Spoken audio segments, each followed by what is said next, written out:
Tiger ଶ୍ରଫଙ୍କ ଧମାକେଦାର action, ଅଦ୍ଭୁତ emotion ଆଉ ଏକ ପ୍ରମାଣ। ଚାଲନ୍ତୁ ଏହି ସିନେମାର କାହାଣୀ, ଆକ୍ସନ୍, ଅଭିନୟ, ସଙ୍ଗୀତ ବିଷୟରେ ବିସ୍ତୃତ ଭାବରେ ଜାଣିନେବା।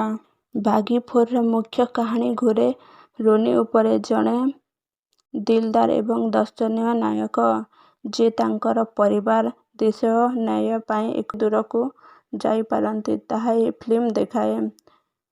ତାଙ୍କ ଭାଇ ବିଦେଶରେ ଅପହୃତ ହେଉଛନ୍ତି ଏବଂ ରୋନି ଯାଞ୍ଚ କରିବା ଲାଗି ଏକ ଅନ୍ତର୍ଜାତୀୟ ଷଡ଼ଯନ୍ତ୍ରରେ ପଶିଯାନ୍ତି।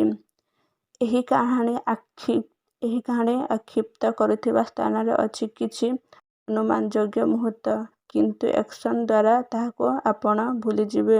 ଦମଦାର ପଞ୍ଚ ଓ ଟ୍ରେନ୍ ବିମାନ ଦକ୍ଷତା ଦେଖିବାକୁ ମିଳିଛି। ଆକ୍ସନ୍ ସିନ୍ସ ଏଭଳି ଅଛି, ଦେଖି ବସିବା ପାଇଁ ଗଲେ ଆପଣ ତ ଗୋଟିଏ ମିନିଟ୍ ଆଖି ମିଚି ପାରିବେ ନାହିଁ। ଫିଲ୍ମର ଭିଜୁଆଲ୍ ଇଫେକ୍ଟ, କ୍ୟାମେରା ୱାର୍କ ବହୁତ ଉଚ୍ଚ ମାନର ଅଛି।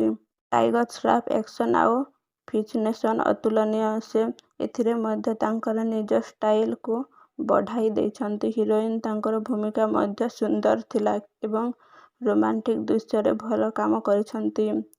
ଖଳନାୟକ ଭୂମିକାରେ ନେଗେଟିଭ୍ ଚରିତ୍ର ଅତ୍ୟନ୍ତ ଭୟଙ୍କର ଲାଗିଥିଲା। ଦର୍ଶକଙ୍କୁ ମନୋଭାବରେ ହେବା ଜଣାପଡ଼ିଛି। ଗୀତ ରୋମାଣ୍ଟିକ୍ ଓ ମସଲା ଗୀତ ଦୁହିଁ ମିଳିଛି। ମେ ତେରା ଭାଗୀ ଜାନ୍ କା। ବାଗୀ 4 ହେଉଛି ଏକ ମସଲା ଆକ୍ସନ୍ ଫିଲ୍ମ ଯେଉଁଥିରେ ଲଜ୍ଜା, ଦୟା ଓ ସମ୍ବେଦନା ସହିତ ଧମାକେଦାର ଷ୍ଟଣ୍ଟ ମିଳିଛି।